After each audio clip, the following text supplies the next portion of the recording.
The delay this morning, but we're ready to roll.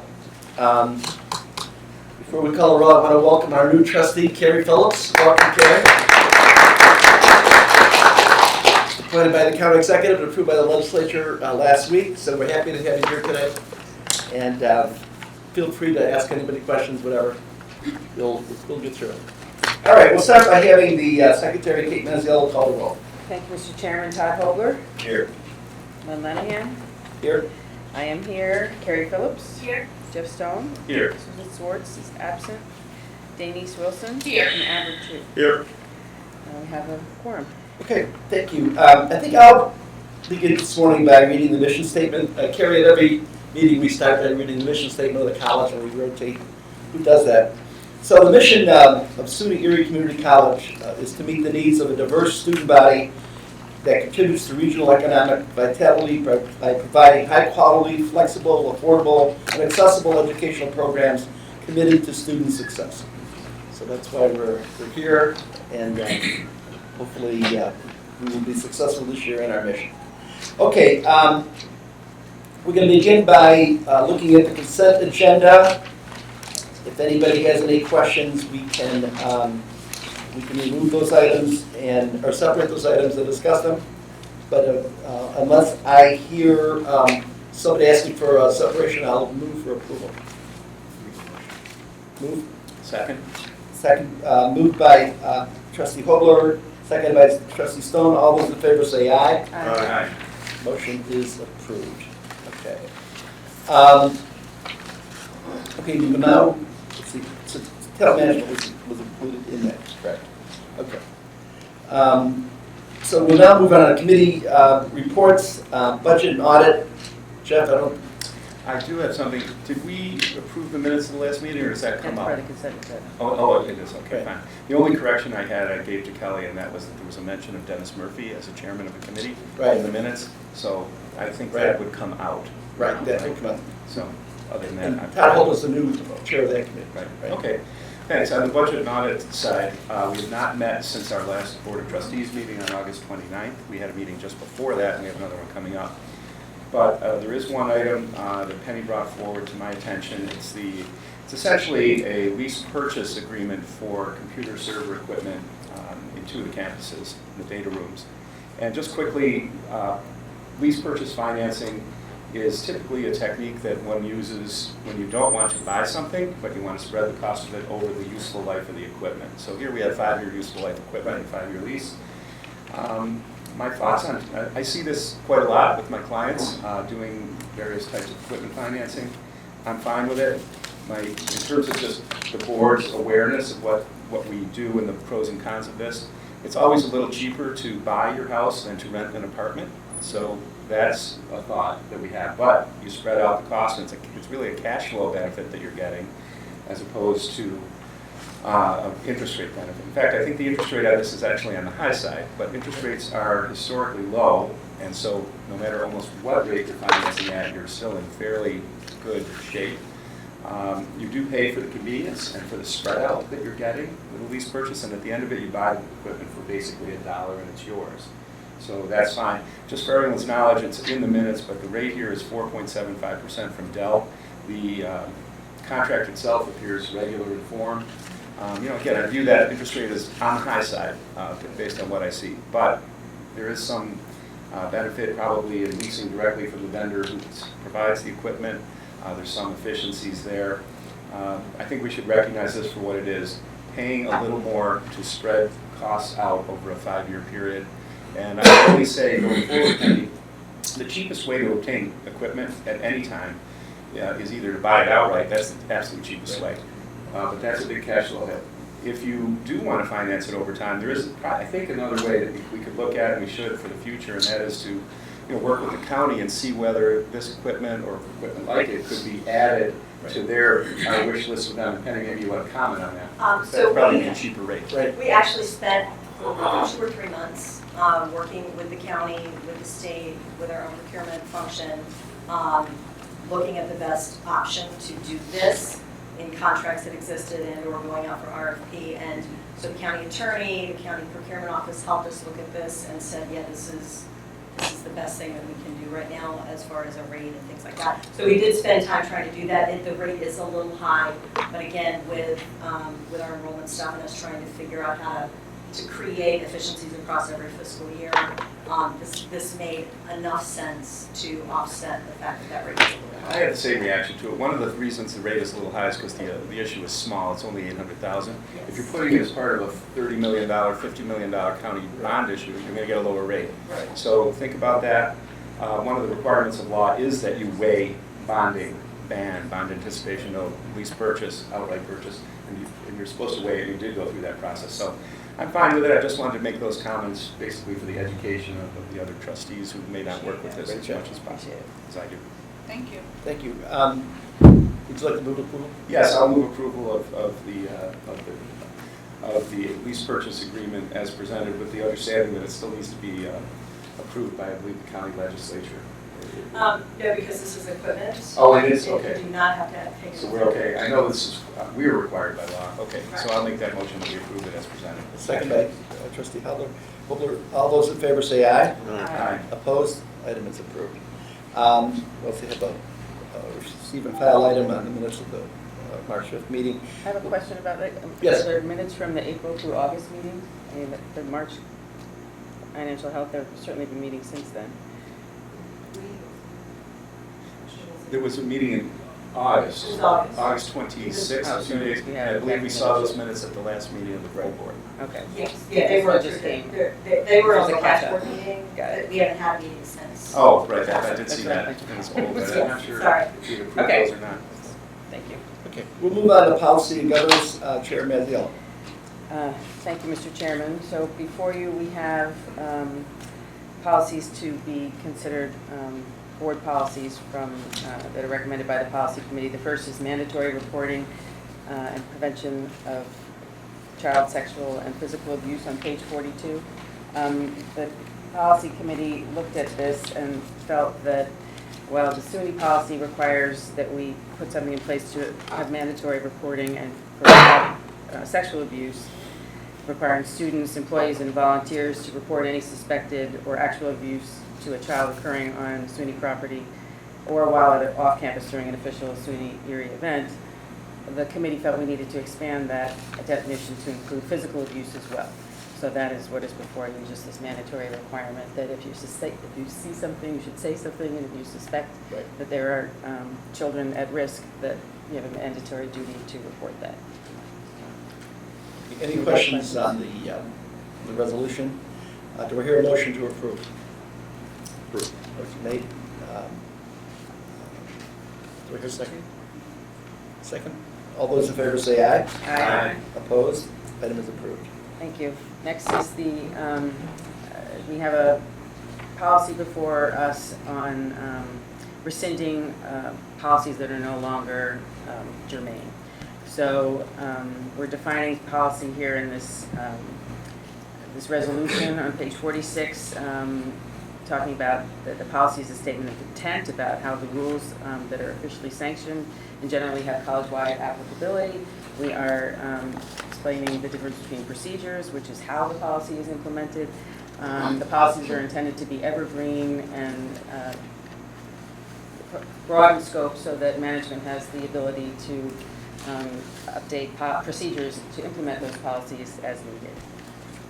So this policy is giving the committee has gone through policies that we believe are no longer relevant in the area of,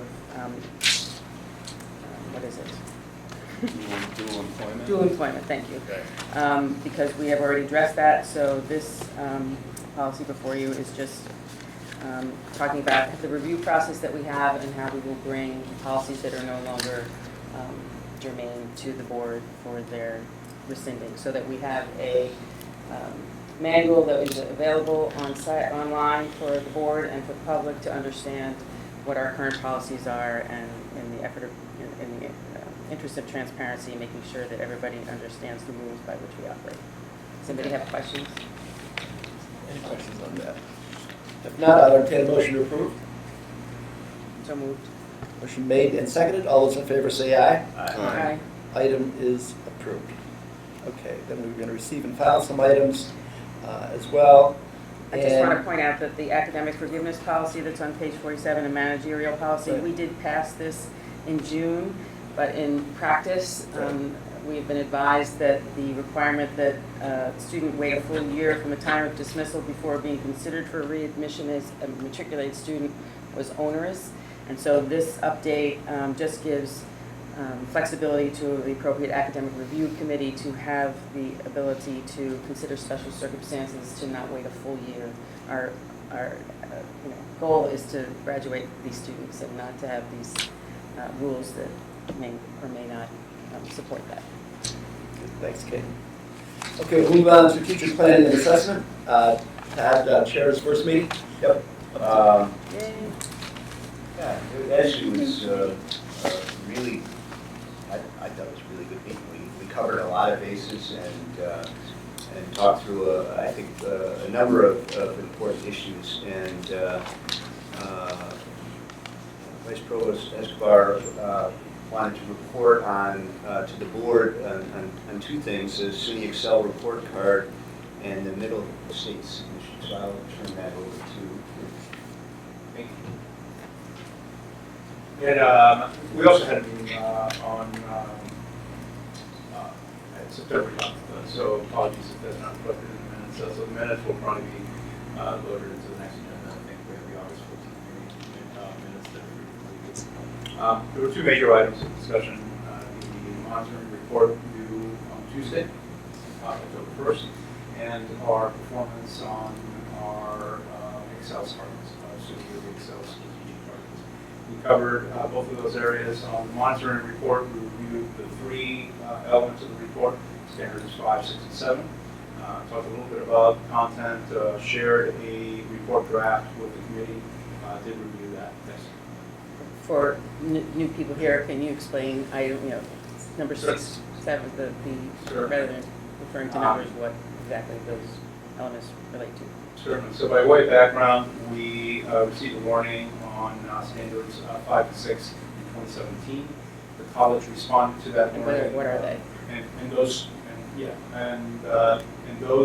warnings were related specifically to 2 of the 7 middle state standards. Standard 5 is on program competency assessment and institutional learning outcomes assessment. So that is really the measure of how our students are learning what we intend for them to be learning, both at the institutional level with regard to 6 broad institutional outcomes, and also within their major with regard to the specific outcomes of the major. That standard 5 response was well received, I believe, and did lead to the removal of the warning on standard 5. That response, along with the standard 6 response, was submitted in 2018. The standard 6 item was about our planning structure, planning and assessment structure. There, the focus was on unit goal review or unit goal assessment. Middle states standards require all of our units to have unit goals. It also requires the college itself to have goals. That's our strategic plan, so here excels. At the unit level, we have action plans, and each unit, we have approximately 90 units in the college, academic and administrative. Each unit has its own action plan, which is connected to the college's strategic plan. There was concern in 2017 that we were not doing that comprehensively, so we did revamp that process, and in 2018 had that one as well. Also in 2018, a new possible concern was raised with regard to standard 7, which concerns governance, specifically with regard to board governance and the relationship between board and staff. That concern has been reviewed over the past year, and we shared the initial draft of that response with the strategic planning and assessment. Questions on that item before moving on to any strategic indicators? I wasn't able to be at that meeting. Can you just summarize what our response was? Sure. What we did is we covered all of the background materials starting in December of 2017, of 2018, 2017, when we started with the board about standards 5 and 6, and then also in 2018 when we started discussing with the board the potential concerns of 7. And so that background is there.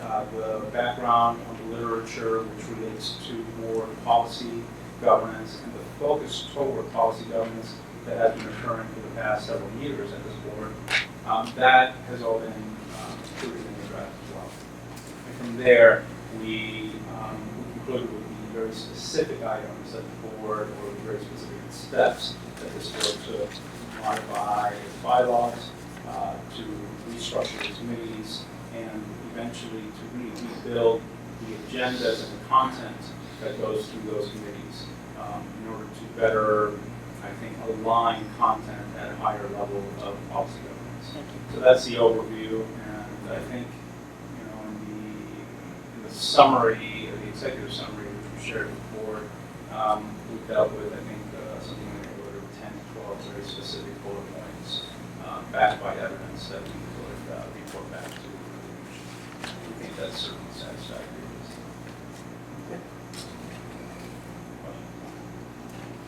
Questions, comments?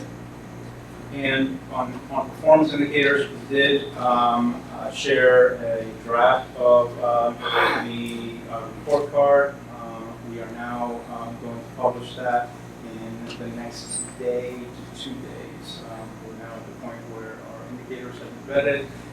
We have our data together in the draft. So what we publish on an annual basis, in addition to the President's report, which has some of these elements as well, is a target analysis of where we are in relation to each of the targets. We have not yet, for example, met our retention target, which is a 62% goal. We do have that. Still over the college, and that is probably the most important goal of the college. And we have an action plan to address those elements as well as our other strategic indicators. So for each of the indicators, what we have is a high-level target, and we have very specific projects that we're working on for each of those. And those are the results of the report card. So will we see the draft prior to it? We'll publish the draft because we do that always at this time. We share the draft with strategic planning, or we share various versions as we go during our quarterly reports as well on the specific targets. But the draft itself is something that is really an administrative task to publish out. I'd be happy to share with that. Okay, thank you. It's due October 1st. Yes. Thank you very much. Thank you.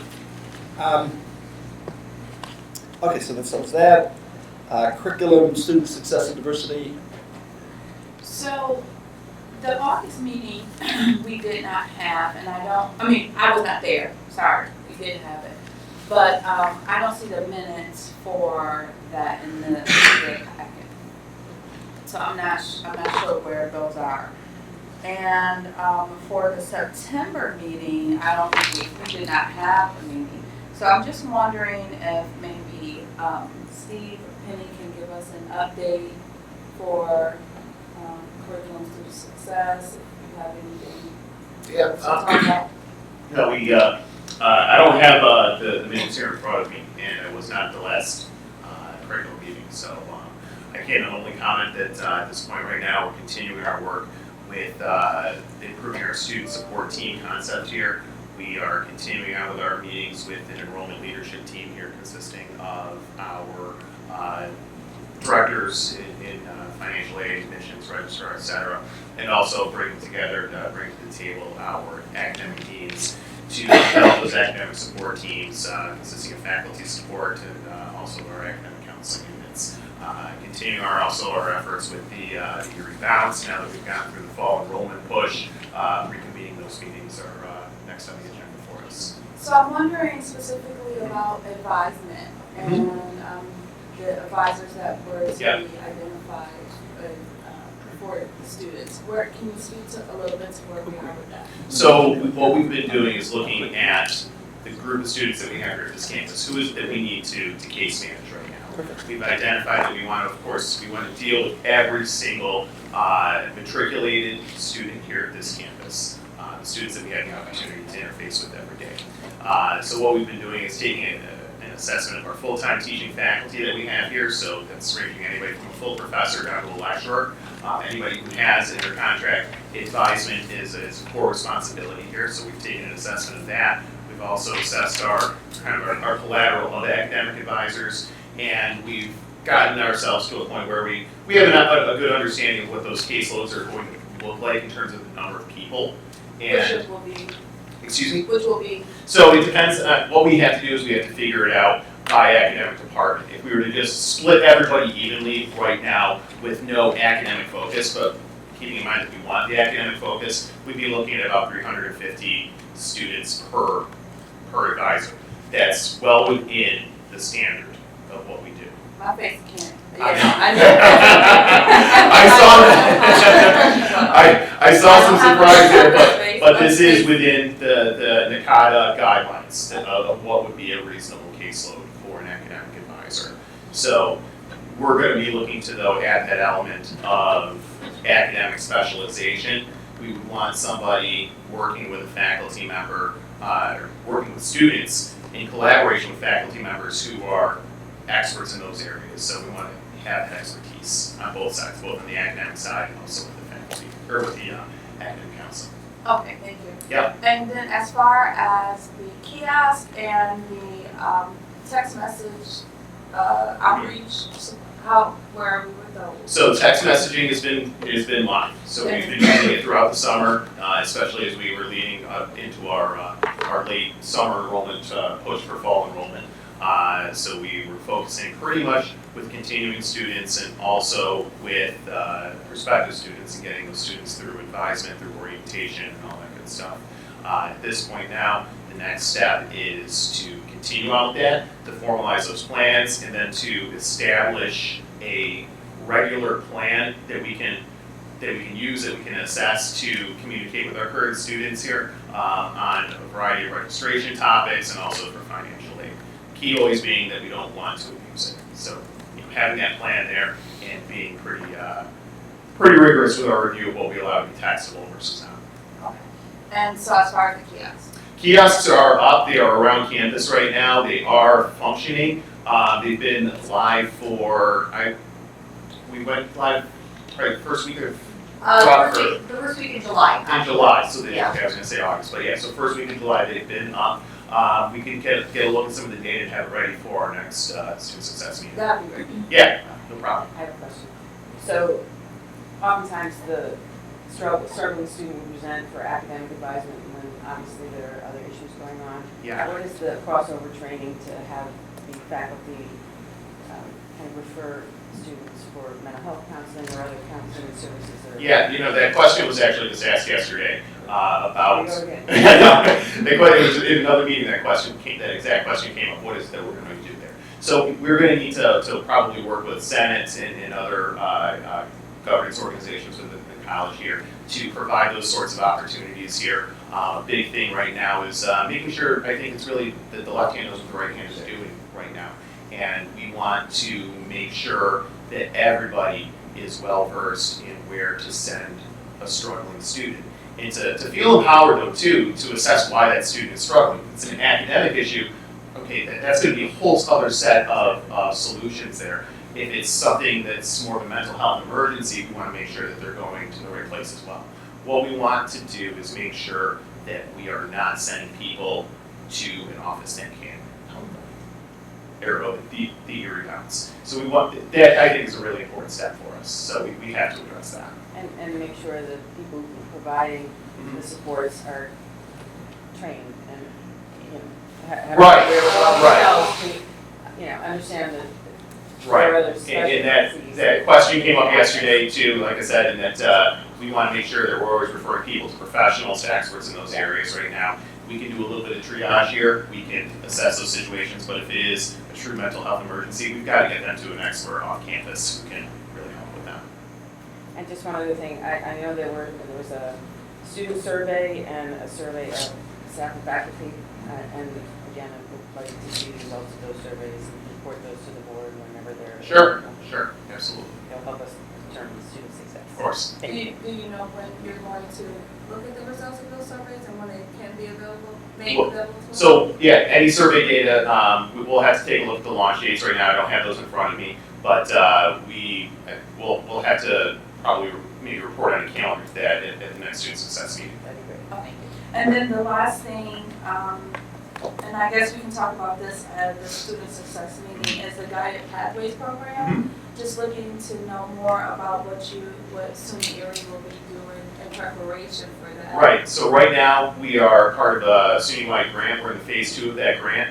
We have our first meeting of sorts. We're a team of people led by Provost Scheitz and other academic leaders are going to, I believe it's Finger Lakes Community College there for our first forum. So this is our first professional development opportunity to get some information there about how it's being executed at other campuses and bring those practices back to SUNY. Okay. Thank you. Thank you. We move on. Report of the chair, before we go on to the business aspect of this, just want to report that last weekend myself and Trustee Denise Wilson attended the New York State Association of Community College Trustees annual meeting. I guess they meet semi-annual, but this was their annual meeting in Saratoga Springs. And I would say, I'll give Denise a chance to discuss it as well, but I just thought it was an excellent opportunity to first review the issues that are important to the community colleges across the state. One of the things that we talked about, we're going to actually be passing a resolution this morning about creating a floor in terms of our budget each year during the state budget process. You know, last year we got that 98% floor, which was huge. This year they're going for 100. And I would say there's a very solid floor of support. The president from Adirondack Community College heads up the president's task force on this, and that is strong support. But that percentage, that's of the prior year's funding? Right? Well, exactly. 90% of your prior year's funding, you can never go below that. So now they're trying to take it to 100. Try to, again, the whole issue here is obviously declining enrollment, trying to protect against the loss of revenue. And last year we had a big success, there's no doubt about it. And this year they want to take it a step further. Had there been a floor before the 98%, or was that just representing a No, decrease? that's the first time That's that, a new concept. right, it's a new concept. And again, it's aimed towards, the problem that everybody's facing, with the exception of a couple downstate schools, is the declining enrollment. We also heard some very interesting presentations. Denise, would you like to say a few words? So I have tons of notes, and I'm ready for student success committee meeting. I'll just say that. As always, these meetings are very informative, and it's always good to know what's happening at these other institutions. And I think I could speak with other board colleagues around in that room to say that we were all eager to steal shamelessly from some of the successful programming that is happening specifically around advisement, student support, and retention. And if we are, as SUNY Erie, if we are making those some of our priorities, then I think it will be very beneficial for us to have these conversations and to see what these best practices are. So in the next Student Success Committee meeting, I will discuss some of the things that initiatives that I'm interested in talking about, and actually also interested in having someone from their institutions come out and possibly speak to us, or even, we can use technology, Skype or what have you, to do a little in-service for us. I think that would be good. It does not make sense for us to try to reinvent wheels where we do not have to. There are very, very successful models out there. And as always, there's another meeting coming up in April, and I think it was SUNY Orange. They had a whole table packed of trustees, and their president, I think, even came 1 or 2 days. So I encourage us to attend the April meeting. And I think it's in, I don't know the date yet. Kelly can find a date for us, but I think it's in Syracuse. And It is going to be there. So they meet twice a year, this group. Right, and then there is sort of an ongoing flow of information during the year. They also meet in Albany during the legislative session. Yes. Not a formal meeting, but they go there and have a lobby day. And Dan has been very well received with this group as well. Many of the presidents spoke very highly of Dan and his relationship that they have and his efforts on behalf of the budget during the budget process. So, I was pleasantly surprised at the depth of the agenda. Sometimes, you go to a statewide meeting and there's a lot of networking, lunch, dinner, whatever. And this was just solid policy, solid, information, great speakers, and a camaraderie that I thought was important. Because, the national meeting is coming up next month, which we're both going to be attending as well. And they were setting the tone for some of the priorities for that meeting as well. A couple of the members from our association in New York are running for national office in San Francisco in October, so that'll be important as well. And so I came away very Absolutely. optimistic. The other thing I want to mention is that they have committees that we are all welcome to attend. Right. I'm not going to remember the names right now, but there's maybe 5 committees, and I think some of your expertise would be very valuable to lend to the committees. They meet over the phone, and not very often, but to have a voice on those committees would be great. Again, Kelly, I'm going to give you a little bit more. If you can just find out for us when those committee meetings are, that would be very helpful. Thank you. All right, thanks so much, Susan. Okay, so even though we elected our officers last week, I think we have to reaffirm our election for another year. And although I'm not sure a motion is required, I think we should make a motion just to, make sure that we're in line with that. So I'll entertain a motion just to simply reaffirm the officers chosen a year ago for a 2-year term. We have 1 year left on our term. Myself, Denise, and Kate. I'll move that they be reelected as Do we presented. hear a second? Those in favor say aye. Thank you very much. And by the way, let me just say, as we conclude our first year, first Kate, Denise, and I work closely together. We're in touch all the time. And I think we've had, it's been Dennis Murphy with big shoes to fill there. And I stay in touch with Dennis. We've had lunch a couple times. And, I think we're doing well. We're moving along. Really looking at the issues that pop up during the year. We don't gloss over anything. And I just want to know, I appreciate everybody's cooperation, including the trustees and the staff, the executive staff and the president. And we want to continue our efforts to support the school. If there's one thing we took away from the Saratoga spring session, it is that we're all in this together. We have some common issues.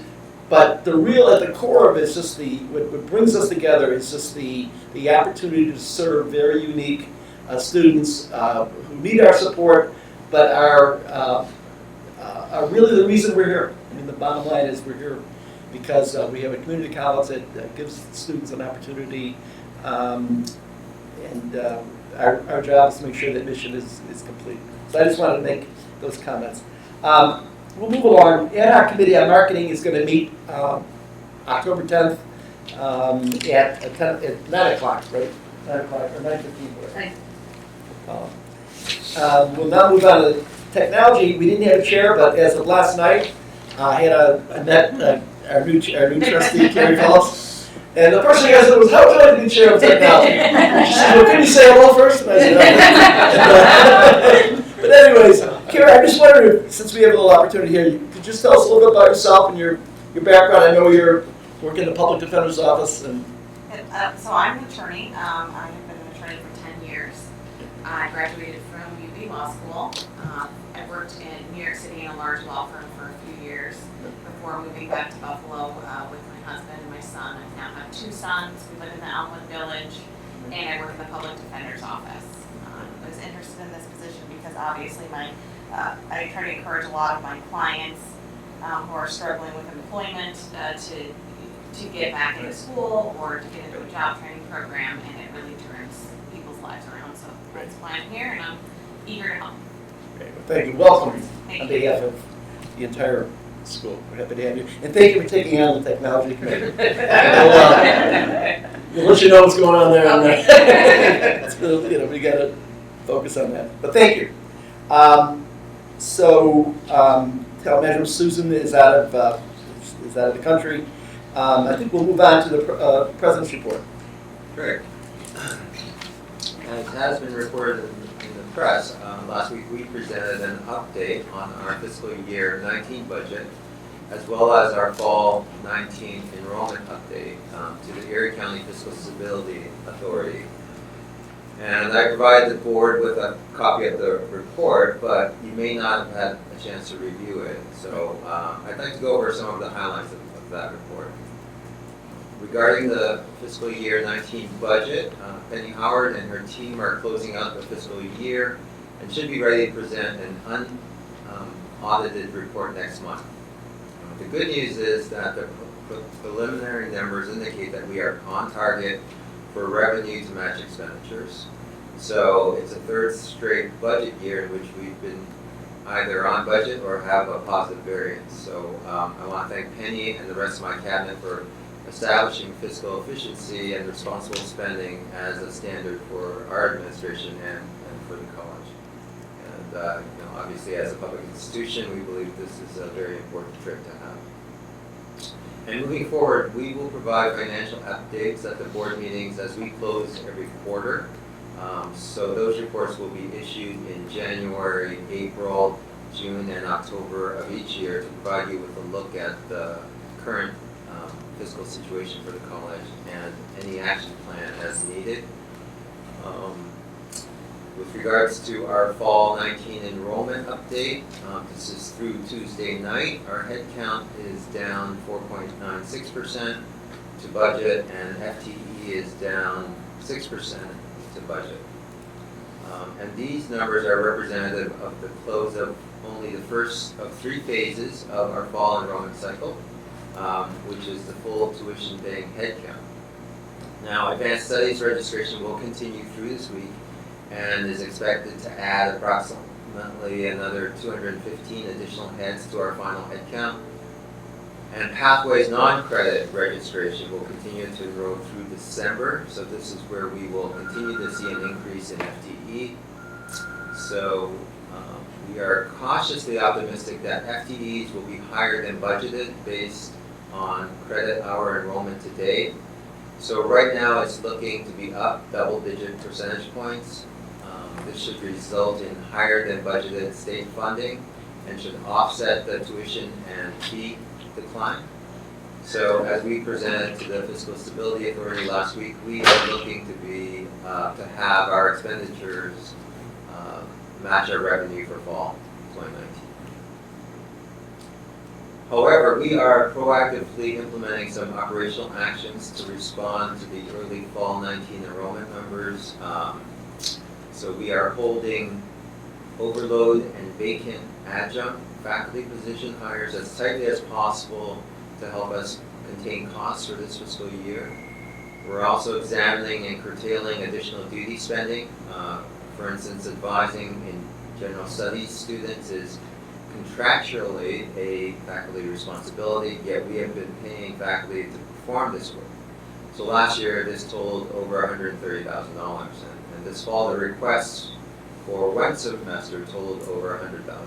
So we have suspended this additional duty and are in the process of reassigning general studies advisement students to faculty with few or zero advisees. And this is in collaboration with our academic deans and the leadership of the Faculty Federation. So this is one example of how we intend to steward the college's resources while maintaining a level of student support.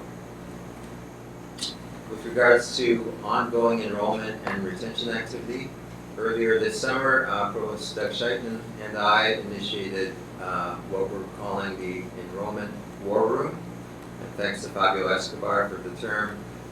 So we began with meetings twice a week to drive enrollment of new and continuing students for the fall semester. And these meetings include leaders in the enrollment area led by Steve Smith, and include the directors of admissions, Marcom, financial aid, advisement, and career services. And recently, we've also added our new Dean of Engineering and Technologies, Adiam Zakat. And so this meeting is continuing on Fridays throughout the year and designed around our campaigns for enrollment in our admissions calendar. So Steve is too humble to mention this, but last spring he initiated a new academic advisement model utilizing a concierge or case management approach to drive retention for continuing students. And so thanks to Steve and Provost Scheid for their initiative here. So every student will have one faculty advisor as well as an academic counselor assigned to them, and should meet with and students should meet with one of them at least once per semester, and at the very least to build a schedule, but often for broader mentoring. In addition, the faculty advisor and academic counselors should have a list of students assigned to them and be responsible for reaching out to them based on an identified set of cues, for instance, flags that come up on Starfish, or when a student doesn't have a schedule for the next semester. So this meeting is merging with the Friday enrollment war room meeting so that there's a greater integration between enrollment and retention through this advisement initiative.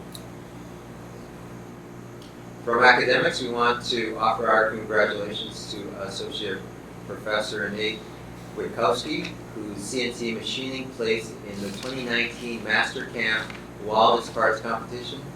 Colin May earned first place in the post-secondary division with his aluminum V8 engine block. And Ryan Spidell, an avid BMX rider, created a new BMX stem that won third place in the post-secondary division. So congrats to Nate, Colin, and Ryan for that. From Student Services, our Men of Merit program is kicking off the 1920 academic year with 76 students enrolled, including 33 students who are enrolled in the program for the first time. So we already have a total of 40 mentors from the community who are signed on to work with our students this year. What program was that, Dan? Men of Merit. Oh, It's a, Yep.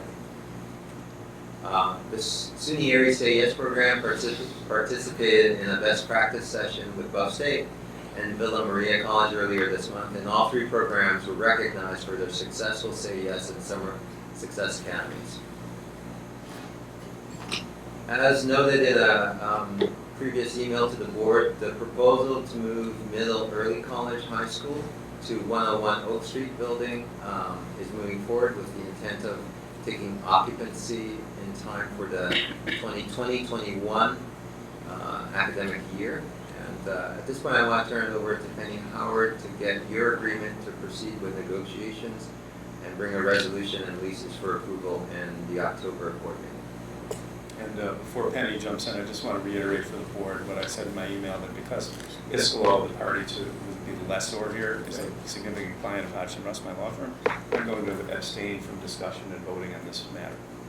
thank you. So as I've stated in the email, we have been in conversations with BPS probably since I arrived here a couple of years ago about trying to get them closer to city campus. And hadn't had a whole lot of success finding new space within things we already owned. We went and last December, January, and looked at 101 Oak to see with them to see if it would fulfill their needs. And as we were walking through there, felt like there was enough space and that there was enough useful space even in the Bay areas for them and for us to both be able to leverage the building appropriately. So at that point, the bigger issue was whether BPS was going to be able to make it look like it needed to be for their particular standards for K-12. That we were hoping we were going to get through that a little quicker last spring, but as is normal with anything we submit to the state, it takes a while for them to process. So they finally got the good news from the state that the plan that they had been working on and the funding that they were seeking, they were going to obtain. That came out of that news article, I think, last week.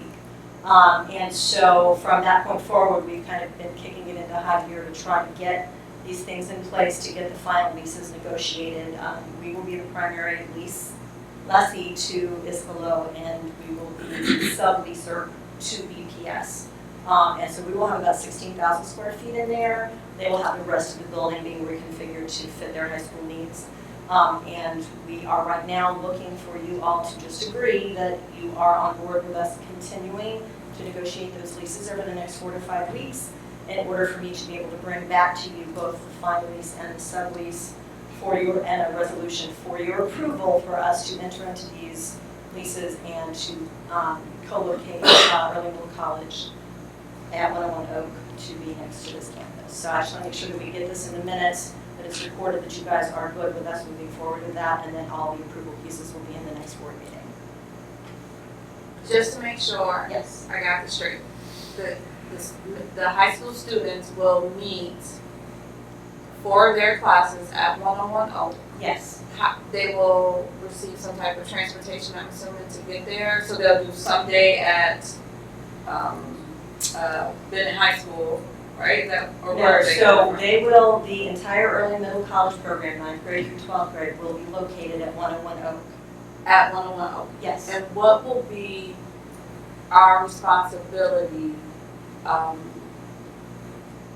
for 101 Oak? Are we just, like, are we providing security? Are we providing Yes. maintenance? What are we doing? So that is what's in the sublease. So the things that we are looking to provide to BPS, and that's what we'll be negotiating on over the next month, is maintenance, cleaning, the facilities pieces, snow removal, security of the building, and the other things will be, we will also be working with them to leverage our athletic space for their, I don't want to say recess because that sounds very, but their PE needs and their practice needs for their teams. And then there are a couple lab needs that instead of building labs over in 101 Oak, scheduling them in with our classes over here, and I believe biology labs during the course of the day. So the way the program works, the 9th and 10th graders stay there all day. They'll feed them there, they'll do all of that with their staff and faculty and everything that's over there. 11th graders, I believe, take 1 or 2 classes here, and then the rest of the day is spent over there, and then their 12th graders spend their day with us, and they go back over there. We have 2 people on site that are our partners with them that help manage them on our campus, and then they have their own set of staff that manage them over there and getting them to here. So you're looking for us to give the okay for you to continue to negotiate Yes. a lease arrangement or arrangement with BPS Yes. that we'll bring to the board in a few weeks. At October the October 31st board meeting, I will bring you both leases because that is you're supposed to approve those kinds of things. I will bring you both the primary lease with Iskolo and then the flow through portion of that, as well as the other Do you items need in a that resolution sublease. to continue the negotiations? No, you don't need, but I just need for you All to right. say out loud and in the minutes that you are good with me to proceed with this. And the Yes. resolution and the leases will come next month. In unison? Huh? Just make a motion. We need a motion or no? I don't think you need a motion, I just Okay. think that you guys need to say that you're good with that. Yeah, all right, yeah, So, okay. okay, great. Very good. Thanks. Thanks, Greg. Thank you. Great, just want to wrap up with updating the boards on some significant upcoming events.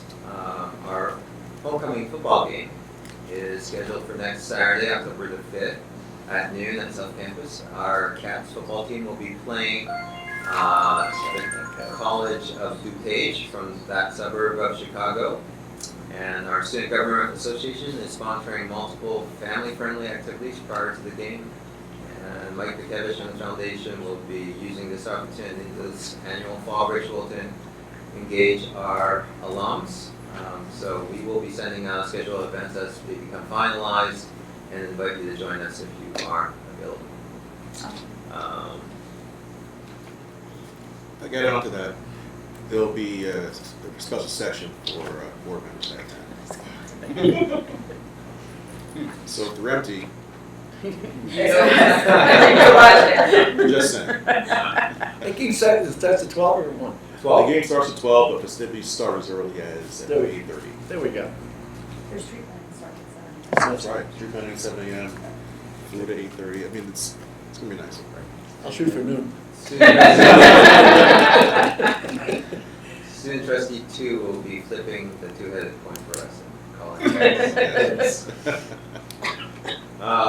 Captain Bruce Johnson, this is the helicopter pilot that picked up the Apollo 11 astronauts, Buzz Aldrin.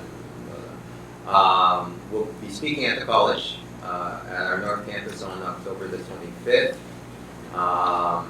This is immediately after presenting at the Smithsonian, where they're also doing a documentary. As you know, this is the 50th anniversary of Splashdown, and NASA as well has made it their goal to return to the moon, and they stated that this year as well. So details of the invitation to the event will be forthcoming.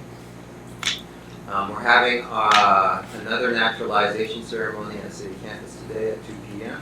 So if you're interested in seeing, it's always a heartwarming event when you have families that become citizens, and so it's right here in our Mini Gillette Auditorium at 2 p.m.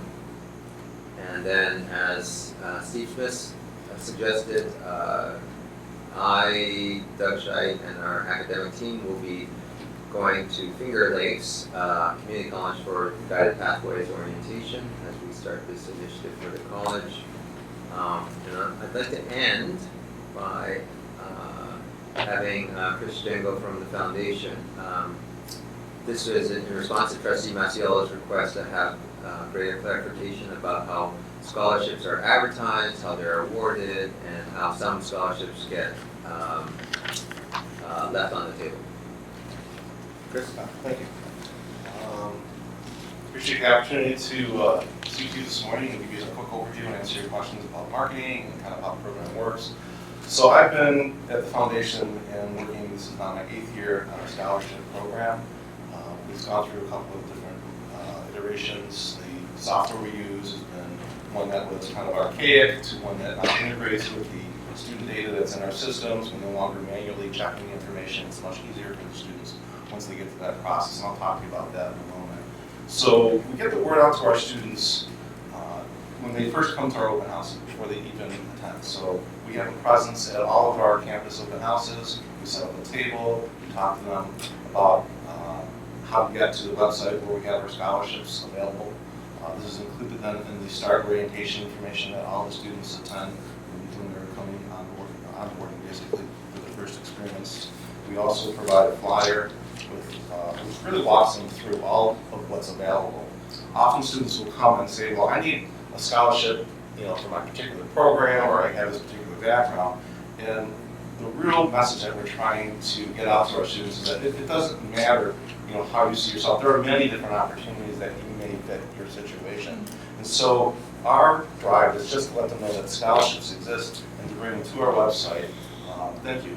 I'll bring it up. So this is a scholarship page on the school's website, and it walks them through the process. You can see at the very top there, we give them information, links to FAFSA and to say TAP and about Excelsior, and so the site is always there 12 months of the year, preparing students for scholarship, walking through the process. So the first thing they have to do is prepare a couple of short essays talking about why they're here, basically what they intend to achieve by coming to school, what their career goals are. And the second one is really talking about how to tell their story, basically. Why do you feel you should receive a scholarship? And that is something that they can create offline on a on a Word document, and then copy and paste later when we get to part 2, which is reviewing and applying for scholarship opportunities. So, Rob, if you can click on the, I see you already have it up there. If you click on that second link, it'll take you to this page. And I know that there was some questions last month. They didn't see any scholarships listed. That's because we didn't have any available quite at that moment. Scholarships opened September 6th. This is a listing that we have in the fall. We didn't used to have a fall opportunity, but we really wanted students who came to us in the summer, outside of our normal cycle, to have an opportunity. So we've got scholarships that have both GPA program, maybe overcoming challenges, maybe diversity scholarships. So we have a plethora of different opportunities for students. They may apply to as many as they feel fit their situation. But to make life easier, in the past there was an actual hard copy book. And this is one of the things that I inherited. It was very difficult for students to have to go through the book and find something. So now with this system, you scroll to the very top, what will happen is you sign in after you, okay. You sign in. Okay, so you might not even want very quickly. There's actually two tabs there. One for students to apply, and actually one for references, because we have those that opportunities you're going to ask for a reference, and we have reviews. Everything is done online. There's nothing paper anymore.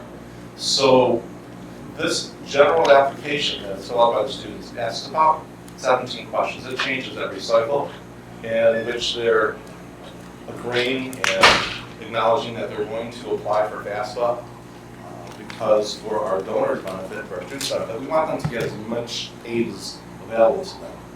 And if we scroll down to the bottom a little bit, once I've answered a few questions, these questions help direct the particular scholarship opportunity. That's why they're being asked. And then as we continue scrolling down, we'll see this is where students can then copy and paste to the site the answers to those two questions. And the reason we have them do it offline is because the site will time out every 30 minutes. It's in the notification, it's in the instructions. But we want to make it as simple and easy as students to them as possible. And once this has been submitted, Bob, you can scroll again. You'll see the opportunity tab, and there'll be both a recommended, if you could just mouse over again, you get both recommended scholarships, taking the information that the school has on the student, plus the answers to their questions, and that gives them a list of recommended. Ought to be a good fit for them, but they look at it one at a time. And they're all. And then what's nice is if you click on one with the Gloria scholarship there, it'll tell you what the eligibility is for that, and if you need to, it doesn't show on this one, if you need to answer additional questions, it's toward the bottom. You know, this is a $500 reward, and the deadline is today, and if they haven't logged in, it'll say at the bottom right there, complete your general application here. So once they answer those questions, they don't have to necessarily answer additional questions or submit additional materials for an opportunity, a scholarship opportunity, but sometimes they do. So we try to make it as simple as possible for them. And what had happened is when we moved about 4 or 5 years ago from our old system to this system, the enrollment, the applications that were submitted from students went up almost 100%. We had about 500 applicants per cycle, went up to about 1,000. So we knew that something this had been a barrier, and we're glad to see that this has alleviated that barrier. So how else are we getting the word out to students? Oh, I'm sorry, yeah. Just sorry, really quick, if we go back to the first tab, the first tab, web browser. Oh. Yeah, so if we go back here, Yes. get me here. How do we So get I'm here? on ecc.edu. I'm a student, I missed the open houses and all that great stuff. So I just go to ecc.edu, I'm on the front page. Can you take me here? So there are a couple of different ways to get there. If you go through the admissions and financial aid navigation up top, Okay. and scroll down a little bit, click on financial aid on the left, and go there. Scholarships and grants is one option. And then you see SUNY Foundation scholarships. Now there are a few links there, and it's, Okay. I know Paul Sandy last meeting had talked about looking at where the greatest traffic was driven, and there was a link. Honestly, I don't recall exactly what page we put that link on. We were looking at the traffic that was driving students. So there's a number of places that will actually do it. When the scholarship link is active and when it first opened on September 6th, the homepage scroll, it was the top of mind one. So the first thing you saw when you came to that homepage for that first 2 weeks of the scholarship period, which is the highest peak point for those, was driving them to the scholarship page. So it directly drove them there. But we also look to see where students are going. So on when we're in an admissions cycle in particular, we will actually put links on our main page for admissions or financial aid where the students are going. So we'll have the link on multiple pages within the site. We do take it down at different points during the year if we're not in the scholarship cycle for obvious reasons. But we try to activate it throughout this website for those high peak points where students are going. So when we look at the analytics data for our website, for any 2-week period or any 3-week period of the year, we will actually look at the highest places that students are going and where we're driving them to in particular by our campaigns. So when we're running digital marketing campaigns, for instance, and I'm driving them directly to an admissions page, we are activating a scholarship link on those pages if the scholarships are open for enrollment at that point. Okay?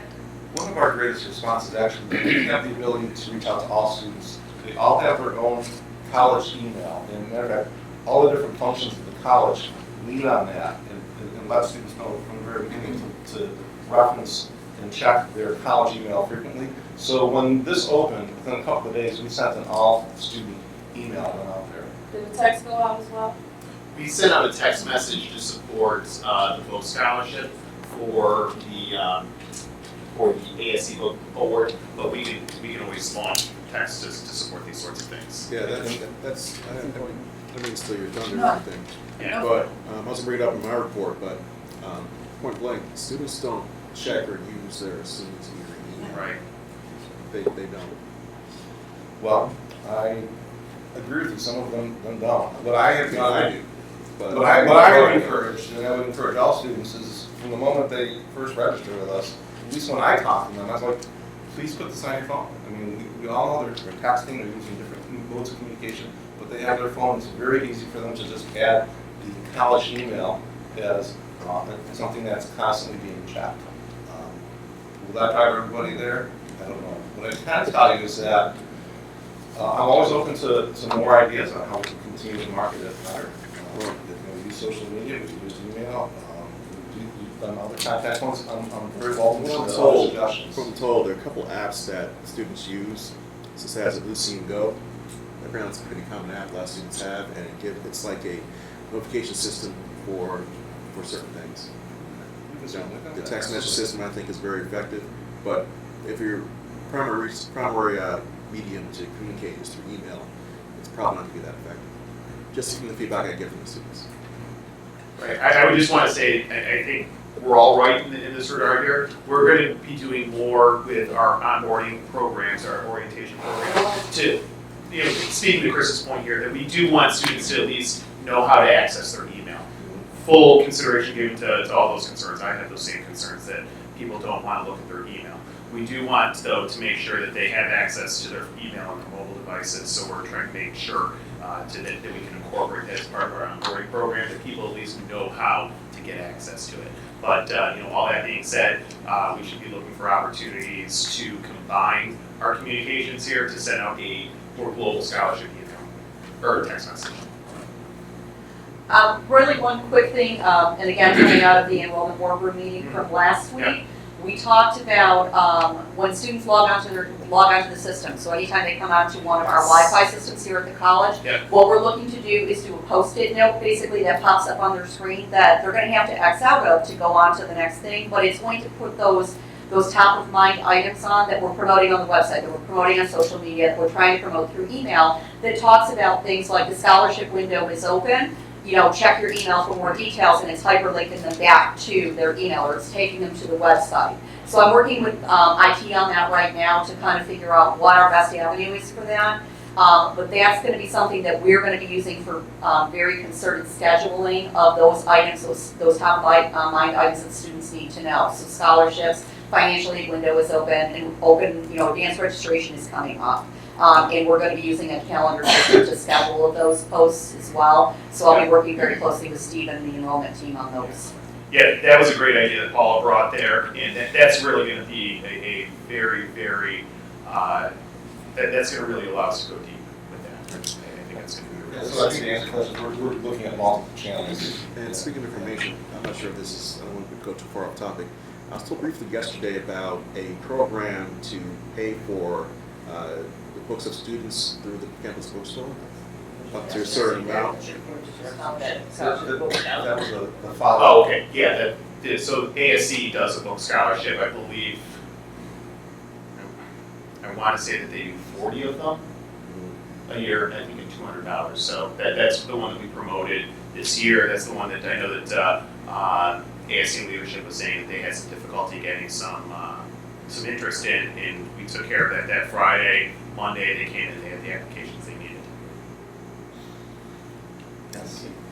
First, I want to thank you for this presentation. It's very helpful for us to understand how students are advised of this opportunity. I'm wondering, if I'm a student and I'm applying and the money's going to make a difference for me to come, why our deadline is today? And when do they get notified that they receive a scholarship? Or is this for next semester?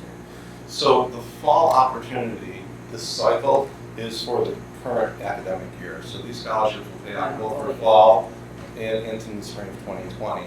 The reason there's a cutoff is because we have to cycle for our next offering, which will open up in late fall, November, early December, and that'll be through the middle to late February for opportunities that are primarily focused on 2021. So, but why isn't it earlier? I mean, I know why you have a deadline, but why isn't it, if I'm making my decision in July, August, I would want to know if I'm getting money then, not wait till September, enroll, and then find out. So we've extended September our enroll, bought your books already by this point, and then finally. right. So there needs to be a cutoff point. What we've done, we've extended our offerings using the general application. We've extended that through the spring and into the summer for offerings that we've got.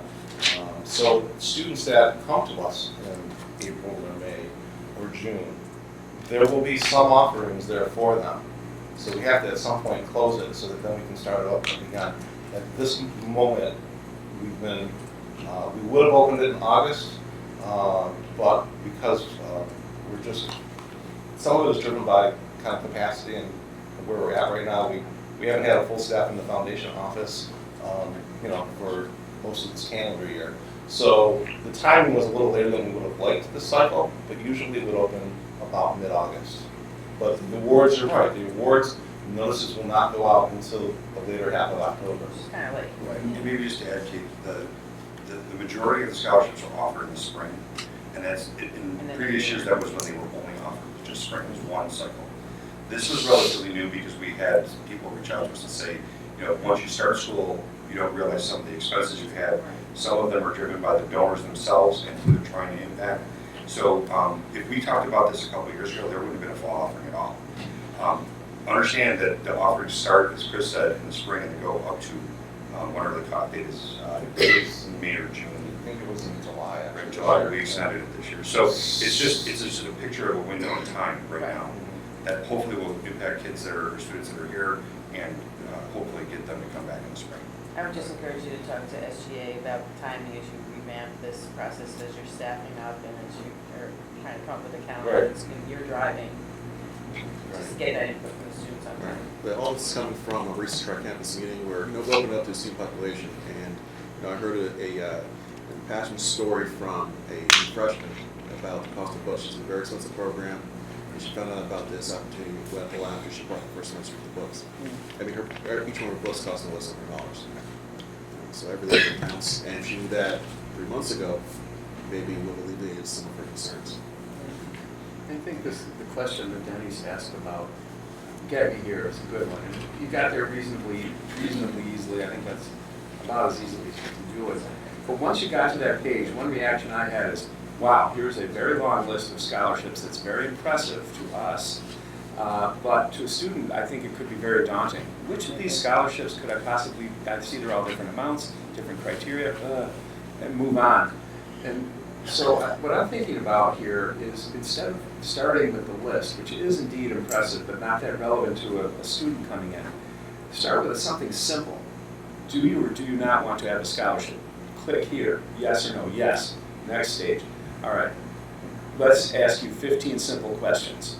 We're going to filter this list for you so that we don't even show you the ones you're not eligible for. And we want to give you the top 15 that we think you might match with. Now you're talking about something more digestible. And so that's a reaction that I had to this. Get the filtering device, which I was listening to see if you had, and yes, you did have it, but it came like second to me. The list came and the daunting glazed eyes would happen first. Get the filter right at the top, and then make it easy for the student to see where they have a match. So when the general application, is a good question, when the general application is completed, the list that you'll see will default to the recommended. it's not filled out here. And Chris, if I could dive in too for a second, Trustee Stone, just one of the reasons why we wanted to show the list is because last time when we met, they weren't open. Okay. And the question was, why isn't there a list? So I think there's two separate conversations. If you're a student coming through, and by the way, if you go back to the main page, Bob, if you just type, excuse me, scholarships in the search engine, it will take you to this page as well. So if you're looking for the most simple path, you just hit search and go to scholarship. But what we learned from the data that the analytics on where people are going, they're not just typing in scholarship. They're going to admissions first and then going through the process.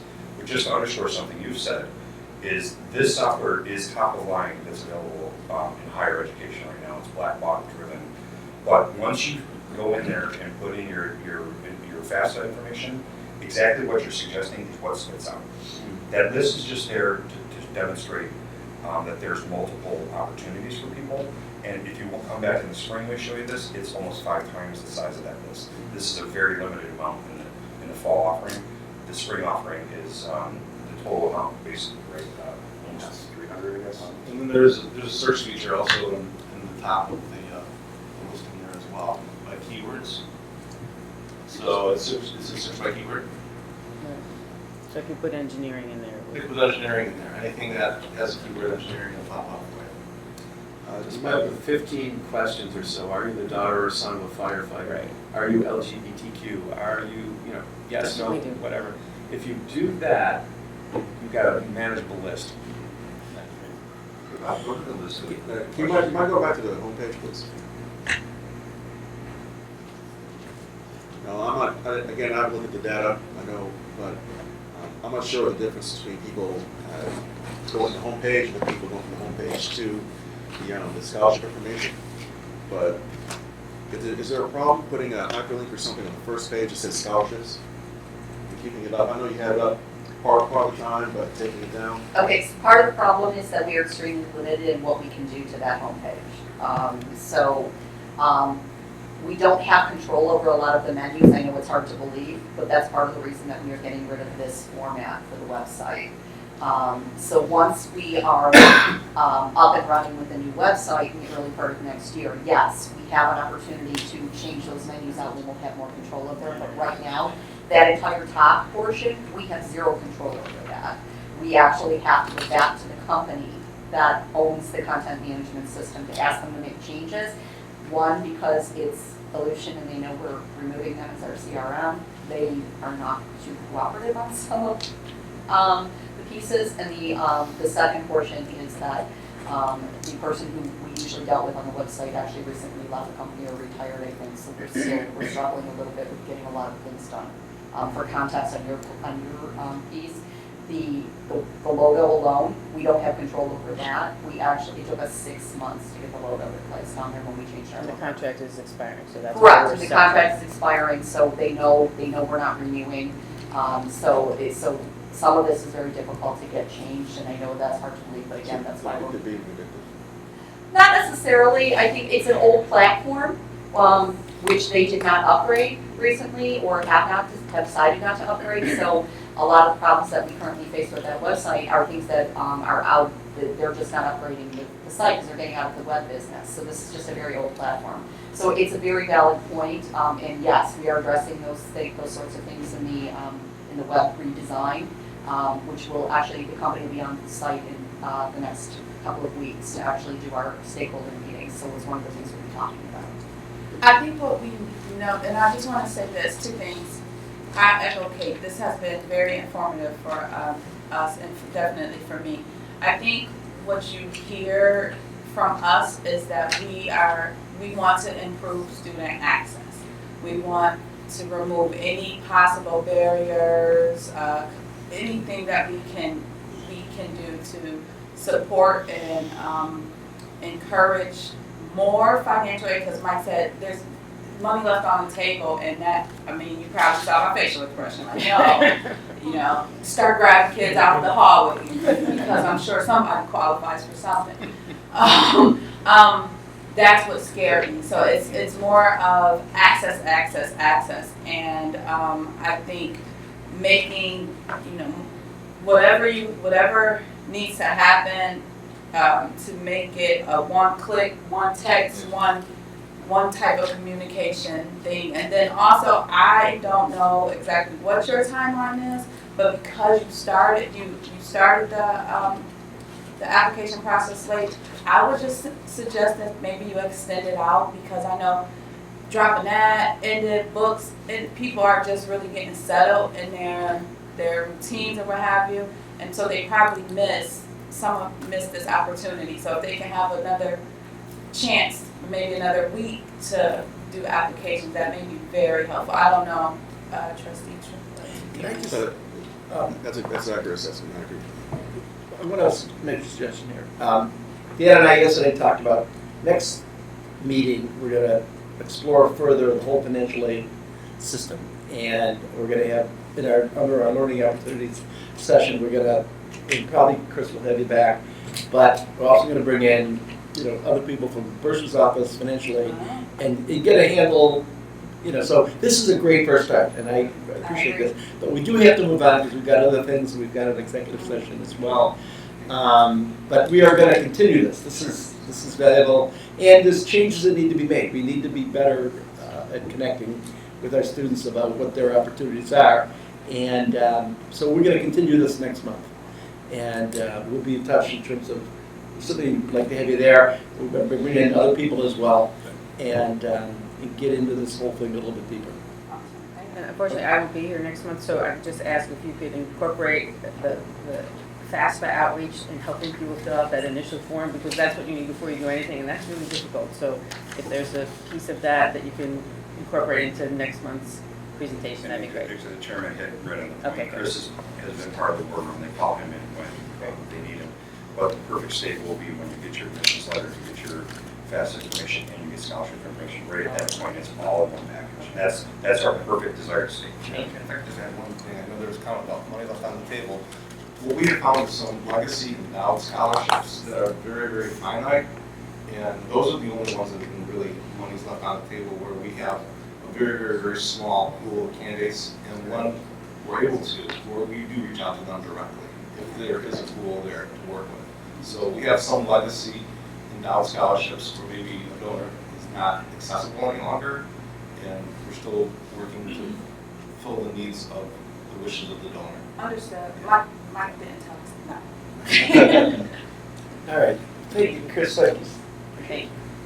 I have a comment and a question to fit in at the end of the president's report, but I don't know when that is. All right, I'm right to it. But Chris has been, and we appreciate your ideas and feedback. Chris has been working really hard to find additional avenues to access students. I know with my twice a year pizza with the prayers on all 3 campuses, he comes and puts up a table with all those scholarships, and I have people go over with their pizzas.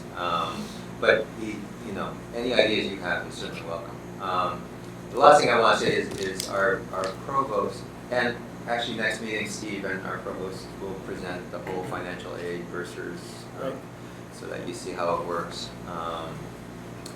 Our provost is not here because we are currently undergoing our nursing accreditation site visit, and so he is with our site visit team, so we wish him and PJ Wiles and Patty Lucille all the luck. But we should be in good shape, but I should actually be there myself. Okay. So Dan, you also have 2 resolutions here you want us to approve regarding DACA and financial aid are on the agenda. Want to take those up now, or do you want to? It's up to you. I mean, if you have them before, you can read them. Okay. Why don't we get these 2 resolutions approved, because we got to send these to Albany. First one on page 57 is regarding the DACA students in terms of supporting them as their future is literally hanging in the balance. So we want to join other community colleges throughout the state in supporting the DACA students. And there's a resolution on page 57. Any questions? Any concerns? Motion made and seconded. All those in favor say aye. Aye. Item is approved. Thank you. The next one is simply what we talked about before at the statewide meeting, the support for the 100% floor in the upcoming budget negotiations. All student campuses or community colleges are united on our position there. We appreciate the 98%. we want to keep it, but we'd like to go to 100 if we can. So if there's a motion made by trustee Stone, second by trustee Mazziela, all those in favor say aye. Aye. Okay, item is approved, and we'll send those to Thank you. all Should I of just us. jump in with my Yes. question? Yes.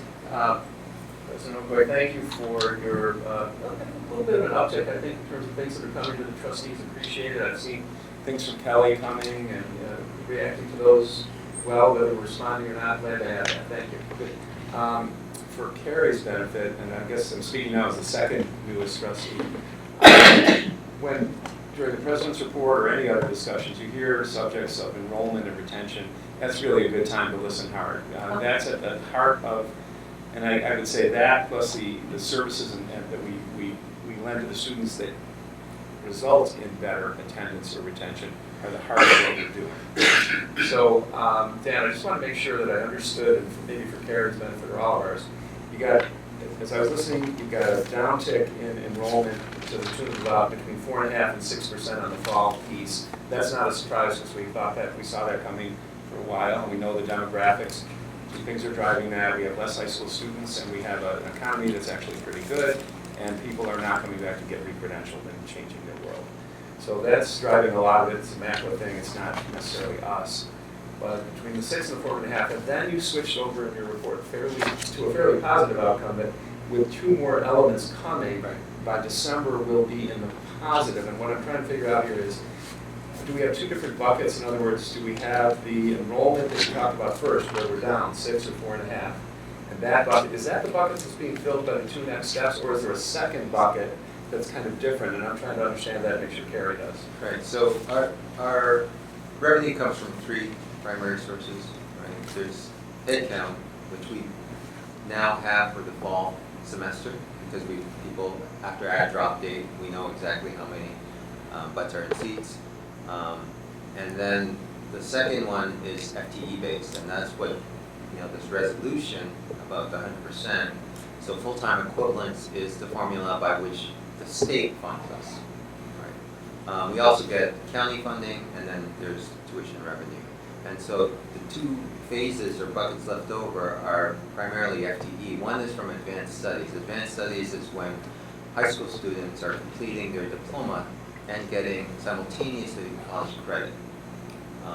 And so it won't be until, this is a point in time, right? So because we do have that headcount for fall enrollment, but it won't be until December that we really know exactly how the other buckets fill up.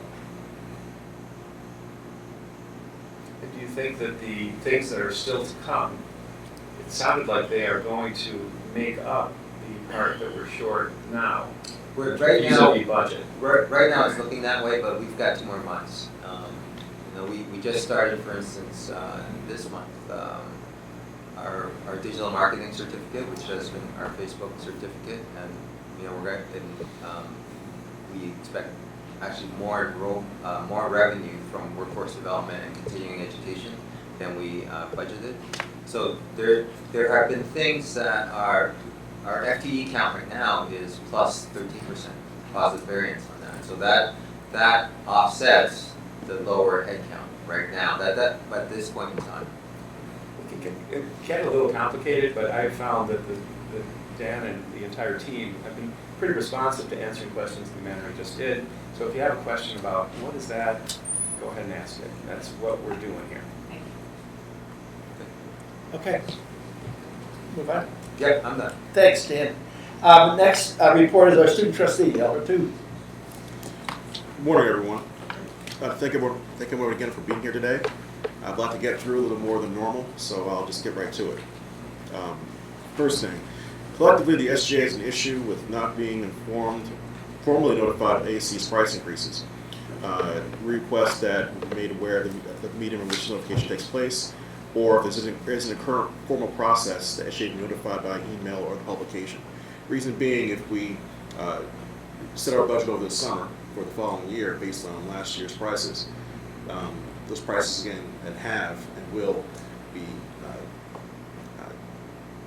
altered dramatically based on old data. ASC, Auxiliary Services Corporation, provides an array of services and supplies outside the normal tuition classes. Again, I always solicit feedback at all the meetings about what's really important to the students. Again, I bring book costs.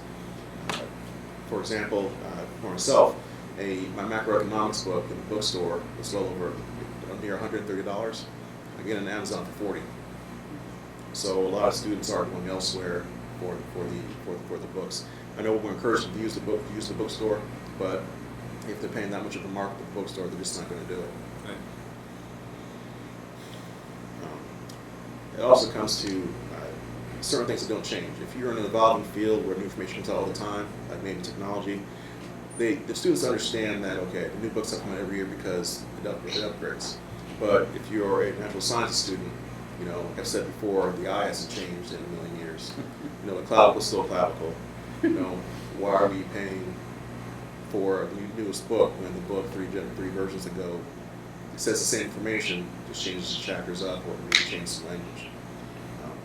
But you know that a lot of professors are going toward online options, super options, trying to make those things available. I know that the current administration is encouraging to do that, and we appreciate it. But it's still a concern that they keep standing up every month.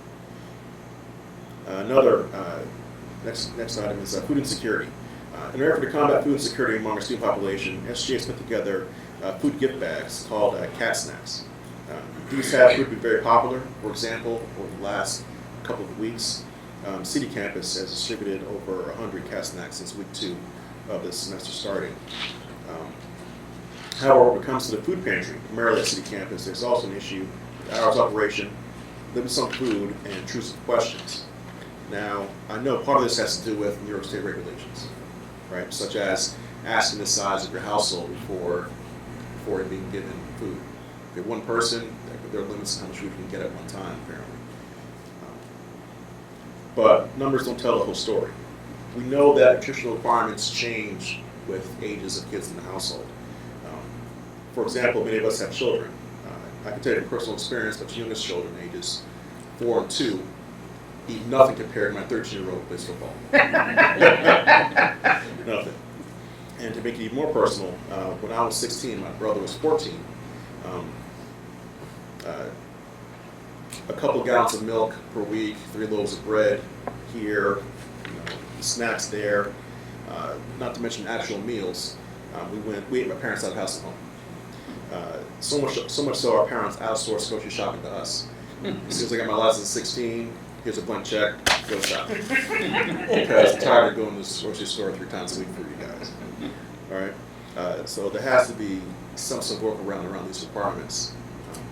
I'll defer to some other SMA, subject matter expert for what that is. Tutoring services. Student year does not have tutoring fund for every single class or every field of study. For example, earlier this week, a student asked SGA about tutoring for macroeconomics. To make a long story short, there isn't a tutoring available for it. Another issue is that even if we have services available, sometimes the hours of operation are not convenient. For example, if I want tutoring in chemistry, the only hours of operation are Monday, 11 to 1600, and Saturday, 10 to 1500. That's, 4 p.m. and 3 p.m. For a total of 10 hours per week. To put that in perspective, math tutors are available on an average of 7 hours per day, 6 days a week. Possible solutions to this are hiring outside tutors, perhaps negotiating a full-time faculty tutoring requirement for extended office hours in the next union bargaining session, which I know is coming up in 2020. This goes hand in hand with my next point, which is class availability. You've heard me say before, a student, for whatever reason, cannot attend class midday twice a week, such as if they have a full-time job. As is with my biology 2 class. It's only offered one time, 1300, Tuesday and Thursday.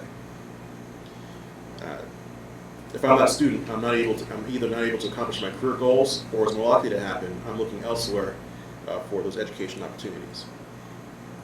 I was told many years ago that mandated faculty. It was mandated faculty to be on campus 4 days per week at a minimum, which allowed for more class availability options, in addition to expanded tutoring and office hours. The recording of class lessons and making them available for our student population could bridge some of those current gaps. working with IT with some of that development, or instructional design of certain classes. And these are just thoughts when it comes up to the next bargaining session. Because ideally, we do want more access. But in the current box we're in, maybe recording the classes. If I'm having an issue, maybe I rewatch the class or watch something similar to get a better understanding of the material. There's a growing interest and lack of funding for a student newsletter. For this, we'll obviously have student, faculty, and staff contributors, but we require paid staff administrators. I believe the current contract is my current point of contact is Mike Rio. He's a one-man shop, and this program expands, so he probably needs more dedicated assistants. I know he runs the routing center. I think he wears a few other hats as well. That doesn't necessarily get compensated for. All right, and my last point. It's kind of blatantly obvious that many of our facilities are in a serious state of neglect. If you tour our North Campus, you'll see a shiny new updated STEM building. But if you pan to the left, you'll see buildings that have been described as bland, cheap, and my personal favorite description, mid-century mundane. If you go inside our buildings, it's as if you're stuck in either the 1960s time warp or in a set of Mad Men. If you investigate further, really peel back the layers of the onion, you'll see cracks, leaks, ducts being held together with literal duct tape, exposed cables, missing tiles, burnt out light bulbs, single pane windows. Heck, the roof being replaced on the student access and student center building caused other class leaks inside the building now need to be repaired.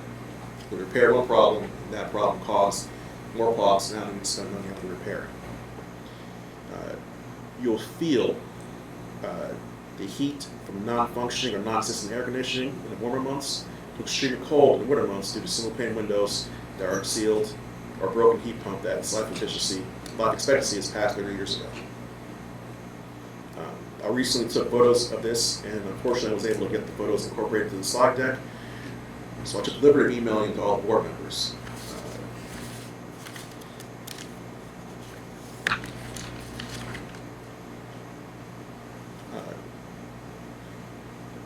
The pictures show dilapidated conditions within two buildings on North Campus. To be clear, these conditions stem from, we don't blame the current college administration for these conditions. We know these conditions stem from decades of shameful financial neglect from Erie County. So we're taking action. As I speak, the SGA is mobilizing the student body, encouraging them to take pictures of various aspects of our facilities that need to be repaired. And we're going to send those photos along with a petition to the candidates running for Erie County Executive prior to the election taking place this November. Ideally, we'd like an honest assessment to update our current infrastructure and a sizable funding commitment over the next decade to gradually repair or replace our facilities. We're currently working to legal women voters to register more students to vote in our local elections. I was taught the squeaky wheel gets the grease, and closed mouths don't get fed. Therefore, we need to make some noise and let our voices be heard, and more importantly, our votes be heard. As students, faculty, and residents of Erie County, we deserve to have a first-class educational facility. So, feel the same way we do. We can use to support people around this table. And personally, I wouldn't mind inviting some of the candidates who can speak to the student body where they can hear our concerns. That's what I have. Thank you, Elder. Questions, comments, concerns? My first comment is, it was a comprehensive report, probably the best one since I've been trustee. Very good. Your last point is not only relevant, but timely. We had an incident this week where Yesterday. An air conditioning. I sent that to the board, a picture too. You sent the pictures. So there's a meeting coming up, I believe on the 5th. Tuesday we have a joint meeting between college officials and county officials about common concerns and problems. And this will be at the top of that agenda. I talked to Dan yesterday about this, and there's just no doubt we're at a critical junction. And we have other funding requests before the county executive right now they're hoping for him to take some action. The budget process comes up in December. But, you know, there's no doubt, I encourage, you know, the Student Government Association under your leadership to forward this report and your concerns directly to the county executive. I mean, we're gonna be talking about it on the 5th. It's the 5th, right? Yeah, 5th, Tuesday the 5th at 2 p.m. I don't know. Yeah, if you it's can, October? if you're available that day, October we'll- the 1st. we'll look October, at budget. yes. Then we- First, The fifth is the homecoming. October 1st. October 1st, Tuesday, 2 Tuesday. p.m. Right here, this, This Tuesday. yes, coming Tuesday. Yeah, first. What First. time and location? It's at Right here, this boardroom, 2 p.m. 2 p.m. in this room. Is it open to the public? It's open Well, to you can, You you and can SBA. come. You're the president of the Student Government Association, and your students, you know, could have been injured with that construction or that. I know the people are working on the roof, but whatever you want to call it, an accident, but it was a building defect that led to that crash. So let's start the process on Tuesday at 2 o'clock. When we discuss this with the deputy county executive. The county executive was at the last meeting briefly, but his key department heads, public works are there, and it's an opportunity to really bang home this issue. And I'd like to just add, from my perspective as a bond counsel, working on infrastructure projects all over Western New York, there has never been a better time to borrow long-term for immediate needs. We've had a lot of immediate needs here at SUNY Erie and in the country.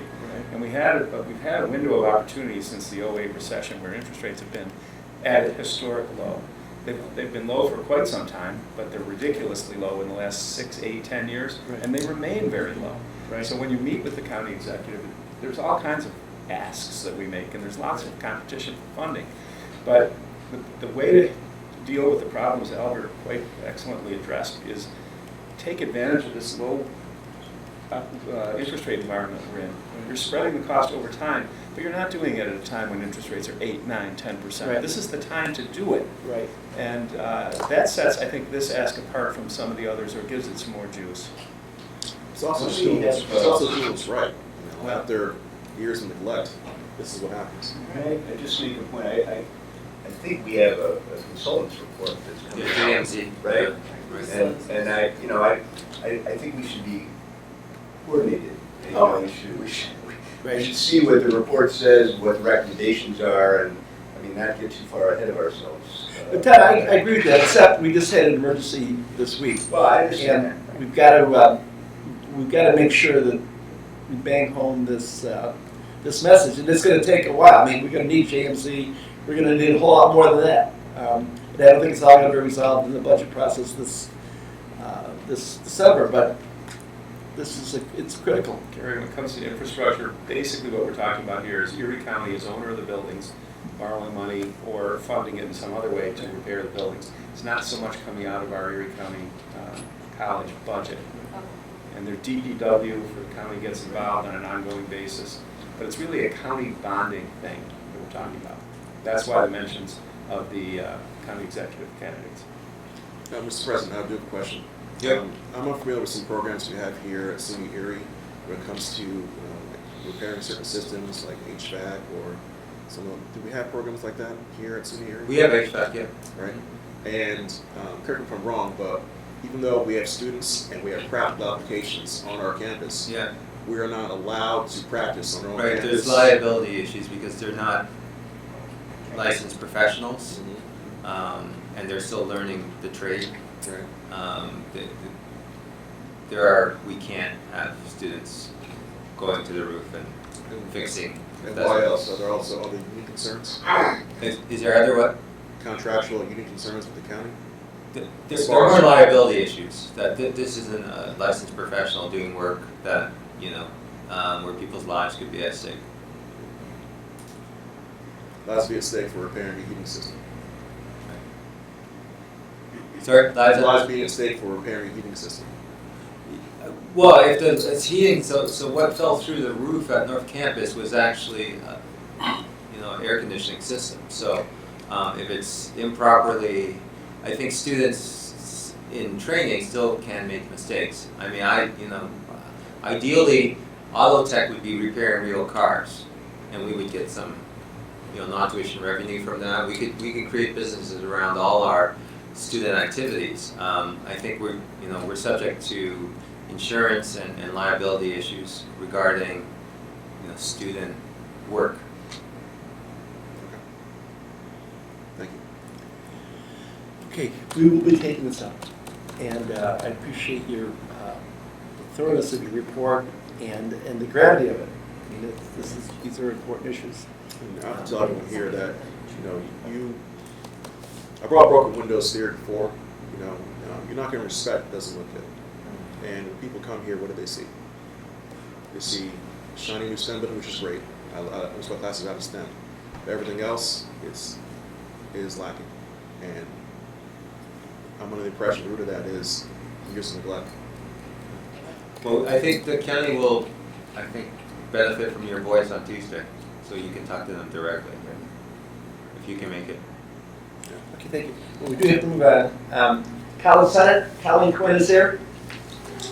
Good morning. So I feel like Albert and I maybe had a conference together, but we didn't. But a lot of my report is actually going to address some of your concerns. So Absolutely thunder. I don't know. That's all right. It's great. It's a nice compliment. The student and the Senate getting together to make a difference in the college. So with the facilities, we do have a contract with JC right now, and they are doing an assessment of all of the grounds and prioritizing a list of what needs to be addressed first and foremost. And a lot of it seems to be infrastructure and things that aren't going to be visibly aesthetic right away. But we do have a student on there. We have some of our architecture faculty. I'm on there as well. Some of our statisticians on staff. Those guys in thermal imaging of some of the buildings yesterday. They did a lot of their field work in the spring semester, and now they are putting all their data together, and then we're going to be having another meeting where we are going to get a report of what they feel that we should do for improving the college, campus by campus, building by building, and then turning it over to us at that point. So we should be getting that in the next 6 months or so, depending on the timeline.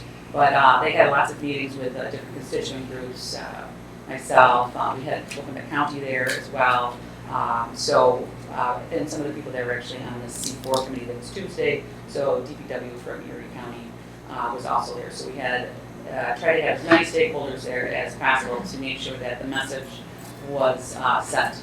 We also put a plea out to Senate to have everybody that has a specific issue and a solution to email to me directly, and we supply JMC with every single response that I was supplied. So, and we told everyone, dream big. It might not happen, but you know what? It may. So if you have a little idea, you have a big idea, send it to us. We're going to pass it along. Every single piece of information everything from faculty and staff was passed along to JMC, so they have a lot to chew on, along with all of the different data that they collected while they were here. So I'm really looking forward to that report. And a lot of your concerns specifically with North Campus and the way it appears is part of it, as well as many other things that we're all looking at. Colleen, I just add there that Albert, the meeting that, I think it was my first meeting and before you joined us, but only by about one meeting, there was a very long and good presentation by this firm about some of the things that you talked about, a lot of the things you talked about. And I think there was a PowerPoint presentation that is not the final version, it was a discussion draft and so forth, but I'm wondering whether Albert is aware of that or could he show them that? Yeah, that would be of help to you because you would see that you're further along maybe in this than just starting at a blank slate. There is a process that's underway and it probably covers many of the things that you've observed. Are they coming back next month? They are, maybe I can do next month, we're going to have them back this fall, so we can Okay, probably so let you do some sort of presentation. Yep. And then, as mentioned, the C4, the college and the county committee that the advisory group is meeting on Tuesday. First, I'll be there as well. It's going to be in this room at 2 o'clock, and Trustee Kobler as well, representing the college. So a lot of these issues have come up previously at these meetings as well. So the county is very aware of these issues. The other thing I wanted to talk about that we had an update at the Senate is we have a new task force that is exploring flexible modalities, which speaks directly to Elwood's point of students possibly, they are registered for a seated course, but they may not be able to attend all of the classes for various reasons, whether it's children, it's jobs, it's personal health, those kinds of things. So we're going to be looking into models where it's possible to record courses so students can have the option of either attending live, watching live, or possibly watching later. So we have a group that is exploring that. We have a meeting coming up with SUNY Canton because Dr. Scheidt is from SUNY Canton, and that is one of the models that they have. So we are going to be meeting with them. I'm on that group as well. We'll be meeting with them in the next couple of weeks to see what they do, what problems they have had, what has worked, what didn't work, and kind of see where they are. So we're going to be working with some teaching faculty and then the administrators and the technology, people that run all of those pieces together with the same components from our campus as well to see what we can do to try to move something like that forward, whether it's going to look like what SUNY Canton has or it's going to look differently for SUNY Erie, but that's all in the process right now. And we're hoping to have an update, hopefully before the next Senate meeting from that task group. And then just another point, especially because Trustee, you are new, we have an affordable instructional materials, which is our open educational resources or textbooks that cost less than $30. And right now, they are all flagged and tagged in the book, which not everybody, of course, looks at the book, but they're also tagged on our website. And unfortunately, right now, because as Paul has mentioned, we're undergoing redoing the website, they're housed in the distance learning page of the college's website. But all of the courses by campus, whether it's seated or online, we've been supplying at these START orientations for every instructor in every course where we've had affordable instructional materials. So for example, the mathematics department, I believe something like 85% of city campus is free. I think South is also 85% free or under $30 as well. So, and that's just my department of mathematics, so I have those numbers a little bit more close to hand, but we have it's quite a bit. We've grown quite a bit with that. So we're always trying to work and get the word out for our students. And Paula did have the affordable instructionals on that website, the scroll, and we do try to add that to social media to try to get the word out as much as we can for students. What else did we do? Student guided pathways. So we are in the second cohort. The next first institute, which is going to be, as Dr. McCoy mentioned, an orientation, but it's going to be next week. I'm unable to attend, but our team will be there. It'll be Dr. Scheidt, Dr. McCoy, Annie and Nessie, and a few other academics that will be there representing the college. And what they're going to do is bring back the key ideas of how to get campus involvement and how to get everybody on board and those ideas. So once they come back, we're going to set up sharing sessions, one at each of the 3 campuses, and we will record the third one and supply that on the web for anybody that is unable to attend. So what we're planning on doing with these, well, I guess 4, because we're going to have one on the web, is to brainstorm how all of us as a group, whether you're teaching faculty, full-time, part-time, if you're staff, wherever you are in the college, how you can contribute to this guided pathways movement. The next institute is in January. It's on run cancel date, however, so it's January 16th, but it's going to be a recorded webinar. So we, because it's on run cancel day, most of our academic faculty and staff are tied up in different things regarding that day for scheduling. So it's recorded, so we're going to come up with a date between the 16th and the 27th. We're going to hold a watch party and bring in as many people as possible and send an invite to all constituents of the college to go on and move forward in that aspect. So we're looking forward to different things coming forward from that after everybody goes to the institute next week. We also reviewed 3 Board of Trustee policies: individual instruction, general education, and transitional studies. We referred those out to the appropriate committees. Individual instruction and transitional studies went to academic standards. They reviewed those yesterday, so I haven't gotten the update yet. But if they say they're good to go, they're going to come to Senate for a vote in October. General education has not had an opportunity to review it, but they have a group of people in that committee working on it, and they're going to have it on the agenda for their October meeting. The September general education meeting already had its agenda set. It was like the day after Senate, so they didn't get to that yet. But that is coming forward as well. The House Senate also passed a resolution on the student complaint process, and the resolution essentially stated that all student complaints will follow the procedure that is outlined in the catalog. So if a student, for example, has a grade complaint, the first step is the faculty member, second step is the department chair, and the department chair consults with the faculty member to try to resolve it at that point before it gets to any sort of team levels. So it's just, it was a resolution to just help reinforce that the college follows its policy on student complaints.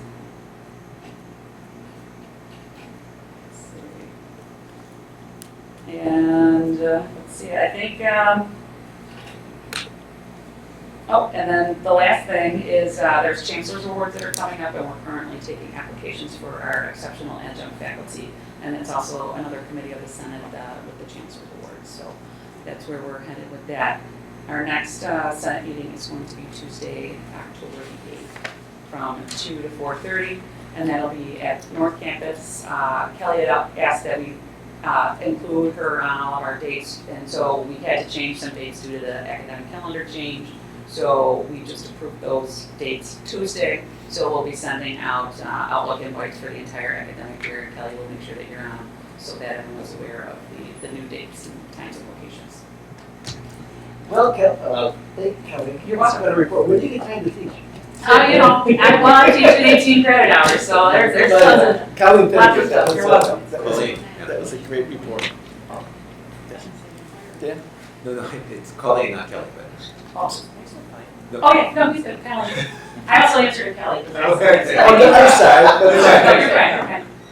It's a good one. I think Sue's here for the AESC. We got a report today. Old business, anything, any old business that people want to bring up? Any new business? If not, I'll entertain a motion to go into executive session. Motion made, do I have a second? All those in favor? Aye. Approved. So, we'll be back. We've got to go to executive session. A couple items to take out. But thank you.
Ready? Okay. So in absence of our secretary, Kate Maciello, I will be recording that the Board of Trustees met during executive session to discuss the president's evaluation and contract. No action was taken at this time. I need a motion I second the motion to have to come out of executive session, and I don't know what else to say after that. So now, we are out of executive session. We are out of executive Let's just approve the motion to come out of executive session. Mo- So move second, all those in favor? Aye. Okay. Now I request a motion to adjourn the meeting. Motion made, second, all those in favor? Aye. Meeting adjourned.